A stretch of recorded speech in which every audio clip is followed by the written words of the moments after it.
most valuable members of the team in terms of scoring ability were Andy Provan and Jim Fryatt. Provan's number 10 and his nickname, the Flea, a reflection of his 5'5" size, became perhaps the most familiar picture of Adams soccer to Philadelphia fans.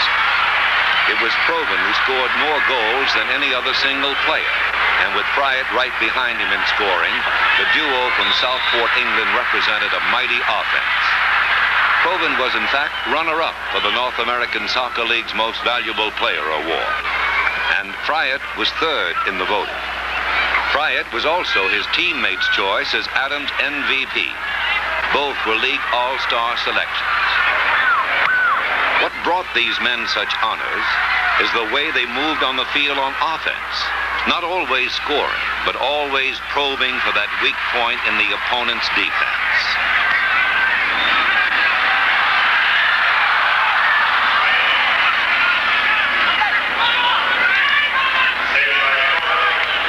Provan, in his Scottish accent, explains how they do it.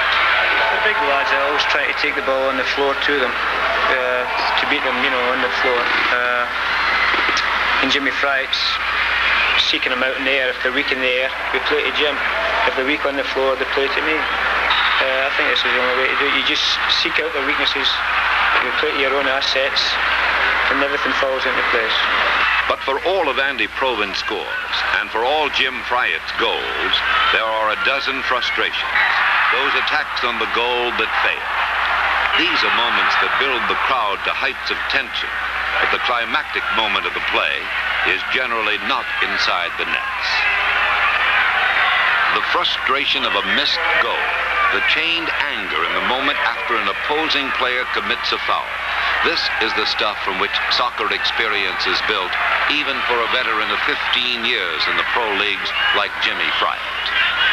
I've played so long now that whereas when I was 18, 20, I used to argue with referees, get cautioned, get sulky, jack the game in.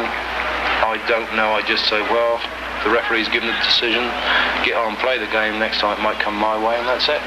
And when you're a striker, you're in the thick of things all the time, and you can't afford to get too much involved with other people's problems, really, because you've got a lot of problems of your own up there when people are trying to kick you. And it sounds harsh that way, but there is a lot of physical contact if you're going to be a striker, and you've got to be able to take it and just shrug it off and go back again. But I say, with experience, you say, right, that's gone. But next minute it might come again, it's in the back of the net and you're a hero again. Fryatt's strongest point on offense is his uncanny ability to direct the ball just about anywhere with his head. He can head the ball toward a friendly teammate or directly into the opponent's goal. Heading the ball is his principal art.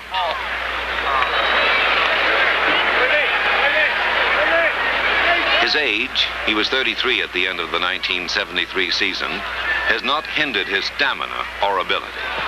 It has given him the mellowness to avoid fights and fouls, and even to break up a squabble or two like this one during a game with Veracruz of Mexico. The referee never saw the exchange of blows, and Fryatt stopped it before anything serious developed. During the 1973 season, Jim Fryatt scored 7 goals for the Adams and had 65 shots on the goal. His cohort in offense, Andy Provan, scored 11 goals and fired the same number of attempts. Together, their striking ability accounted for 62% of the Adams' total number of goals scored in 1973. Coach Al Miller well recognizes their value. Mainly our offense relies on Fryatt and Provan. These fellows are professionals. They know where their weaknesses are. Once the game begins, they know how to study defenses. They know what to do, and this is what I'm saying. A coach doesn't really do that much. My job, I feel, is to get these fellows sharp physically and also to get them sharp mentally.